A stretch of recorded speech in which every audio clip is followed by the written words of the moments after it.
Students, welcome to வேதம் maths. நம்ம 10ஆம் வகுப்பு இயற்கணிதம் பயிற்சி 3.19ல் 3வது சம் பார்க்கலாம். என்ன கொடுத்துருக்காங்க? ஏ அணியில் ஏ நிறைகள் இருக்கான், நிரல்கள் வந்து a+3ன்னு இருக்கான். மற்றும் பி அணியில் பி நிறைகளும் 17 - b நிரல்களும் உள்ளன.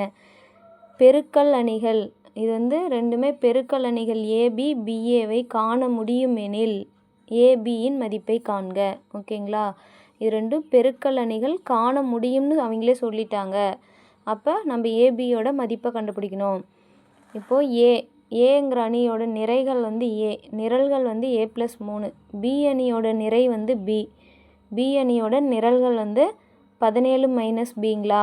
இப்போ வந்து ஏ அணியை இப்படி எழுதலாம், பி அணியை இப்படி எழுதிக்கலாங்களா. இப்போ என்ன பண்ணணும்? ஏ அணியில் இருக்கிற நிரலும் பி அணியில் இருக்கிற நிறையையும் ஈக்குவல் பண்ணுங்களா. ஏன்னா அவங்க காண முடியும் அப்படின்னு சொல்லிவிட்டாங்க. இங்கே என்ன சொல்லியிருக்காங்க? ஏபியோட பெருக்கல் அணிகளை காண முடியும் அப்படின்னு கொஸ்டின்லேயே கொடுத்துருக்காங்க. அதனால் நம்ம என்ன பண்ணோம்? அது ரெண்டையும் ஈக்குவல் பண்ணிக்கலாங்களா. அப்போ a+3 = b. நெக்ஸ்ட்டு இது ரெண்டையும் ஈக்குவல் பண்ணிக்கலாங்களா. 17 - b = ஏங்களா. இப்போ என்ன பண்ணணும்? ஏபி எல்லாம் ஒரு பக்கமும் கான்ஸ்டன்ட் டேர்ம் எல்லாம் ஒரு பக்கமும் கொண்டுட்டு போகலாமா. அப்போ +b இந்தாண்ட வந்தால் -b, +3 இந்தாண்ட வந்தால் -3ங்களா. இப்போது 17, இப்போ -b +a இந்தாண்ட வந்தால் -a, +17 இந்தாண்ட போனால் -17ங்களா. இப்போ நம்ம வந்து இதை வந்து ஈக்குவேஷன் நம்பர் 1ன்னு எடுத்துக்கலாம். இதில் வந்து மைனஸ் எல்லாத்துலேயும் காமனாக இருக்கிறதுனால மைனஸால் பெருக்கலாம். என்ன வரும்? எல்லாம் ப்ளஸ் ஆயிருங்களா. b + a = 17. இது வந்து ஈக்குவேஷன் நம்பர் 2ன்னு எடுத்துக்கலாம். இப்போ ஈக்குவேஷன் 1ஐயும் 2ஐயும் கூட்டலாங்களா. இப்போ ஈக்குவேஷன் 1 அதுக்கப்புறம் ஈக்குவேஷன் 2, அது ரெண்டையும் கூட்டலாம். a - b = -3, a + b = 17ன்னு இருக்குங்களா. ரெண்டும் நம்ம எதுவும் குறி மாற்ற தேவையில்லை. -b + b கேன்சல் ஆயிரும். அப்போ 2aன்னு இருக்கும். ஓகேங்களா. 2a = +17ல் -3 போயிடுச்சுன்னா +14ன்னு வருங்களா. அப்போ ஏவோட வேல்யூ என்ன?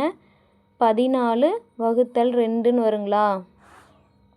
அப்போ ஏவோட வேல்யூ 7 2 14. இப்போ ஏபியோட வேல்யூ நம்மளை கண்டுபிடிக்க சொல்லியிருக்காங்க. ஏவோட வேல்யூ 7 நம்ம கண்டுபிடிச்சிருக்கோம். ஏவோட வேல்யூ எடுத்துகிட்டு போய் ஈக்குவேஷன் 1ல் போடலாங்களா. பியோட வேல்யூ நம்மளுக்கு கிடச்சிரும். அப்போது a = 7 என சமன்பாடு 1ல் பிரதியிட்டால் என்ன வரும்? ஏவோட வேல்யூ 7, -b = -3ங்களா. நமக்கு பியோட வேல்யூ வேணும். அப்போ -b அந்தாண்ட போனால் +b, -3 இந்தாண்ட வந்தால் +3ன்னு வந்துடுங்களா. அப்போ பியோட வேல்யூ 7 3 10. ஏவோட வேல்யூ 7, பியோட வேல்யூ 10. இப்போது நம்ம வந்து கண்டுபிடிச்சிட்டோம். நீங்கள் கேட்கலாம், இது ரெண்டும் ஈக்குவலாக இருந்தால் தானே இதை பெருக்க முடியும் அப்படின்னு சொல்லி கேட்கலாம். ஆனால் நமக்கு கண்டிஷன் கொஸ்டினில் என்ன கொடுத்துருக்காங்க? ஏபி பெருக்கல் அணிகள் ஏபி பிஏவை காண முடியும்னு சொல்லி கொடுத்துட்டாங்க. அதனால் நம்ம வந்து ஏ அணியில் இருக்கிற நிரலையும் பி அணியில் இருக்கிற நிரலையும் ஈக்குவல் பண்ணிக்கலாம். ஈக்குவல் பண்ணி தான் நம்ம இதை சமன்பாடு 1ன்னு கொண்டுட்டு வரோம். அடுத்தது ஏ அணியில் இருக்கிற நிறையும் பி அணியில் இருக்கிற நிரலையும் ஈக்குவல் பண்ணணுமா. சமன்பாடு 2. இதை வச்சு தான் நம்ம ஏபியோட வேல்யூவை கண்டுபிடிக்க போகிறோம். தேங்க்ஸ் ஃபார் வாட்சிங்.